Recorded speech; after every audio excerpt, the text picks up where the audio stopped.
زلزله روانې دي جناب. دا د ما خبره نه ده، دا د رسول الله صلی الله علیه وسلم مبارک وینا ده. حضور پاک فرمایي چې د قیامت په نښو کې یو نښه ده د تکثر الزلازل، زلزلې به زیاتې شي. او قرآن شریف دا آیت چې مې وی بعضې علما وی دا خو د قیامت دروازې هغه زلزله ده چې د قیامت په میدان کې به یو زلزله راشي. یو مثال الله ورکوي. یا بعضې خلک چې هغوی د ماشوم لتي ورکولو وخت کې مړه دي، یا کمې ښځې چې هغه په حمل کې مړه دي، په دغه حالت کې به دوی الله جمدي کوي او د زلزلې سره به دا قصه کېږي. لیکن بعضې علما وی چې نه، هم سختر وزدار. نبی کریم صلی اللہ علیہ وسلم فرمائی کہ رب العالمین آدم علیہ السلام تب آواز کی، اے آدم راشا دا اور لخکر جدا کا، اور تا چکم لخکر دی ربوی آدم علیہ السلام تا جدا کا. حضرت آدم علیہ السلام برپیگی اللہ دا اور لخکر سمر دے سے جدا کم، وی دا ہرو زرونا یو کم زر جدا کا اور دا. یو روایت کې داسې راځي، په بل روایت کې راځي چې په هرو لسو زرو کې یو جنت ته جدا کو، دا یو کم لس زره دوزخ ته جدا کا.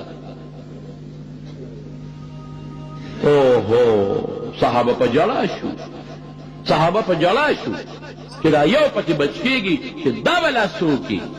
نبی کریم صلی الله علیه وسلم وی ما جاړې، وی دا شمیر به خدای په یاجوج او په ماجوج پوره کوي، هغې کې به دا شمیر الله پوره کوي. او په مخکې قومونو چې زموږ نه مخکې کم خلک کافران تیر شوی دی، په هغوی به دا شمیر پوره کوي. او بیا نبی علیہ السلام وفرمایل وی د دې نور مخلوق په مقابله کې تاسو دومره یې لکه د یو سپین غوی په شا کې چې یو تور داغي. ډېر لوی مخلوق د ستاسو نه علاوه دا شمېر به خدای په هغې باندې پوره کوي. نو صحابه بیا څه ناڅه خوشحاله شو. هغه به هم زلزله راځي، غرض به راځي. او دې وخت کې بعضې علما وایي چې د دې آیت نه د قیامت نه مخکې زلزله مراده ده. ځکه قیامت چې راځي د قیامت زلزله ته وي نه مراده. ځکه د قیامت چې کوم وخت کې راځي نو هغه وخت کې به ماشوم نی، خلک به ټول بالغان. هغه وخت کې به د ښځې په ګېډه باندې بچي نی،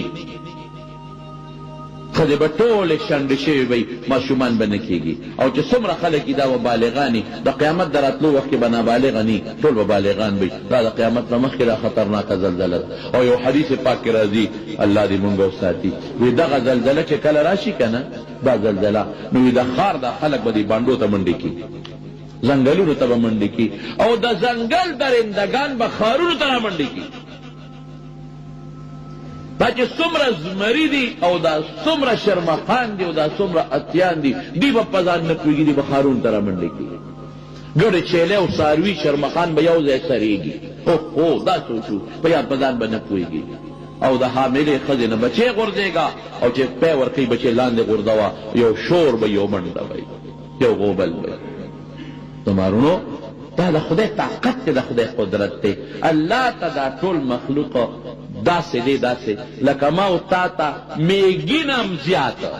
ما او تا په میږي دونه طاقت نشته او دونه قدرت نشته چې میږي په دې لاس کې پروت دي. په دې دونه طاقت زموږ نشته لکه څومره چې خدای په دې ټول مخلوق طاقت لري. یو آن سره، یو ټک سره چې فیصله وکړي.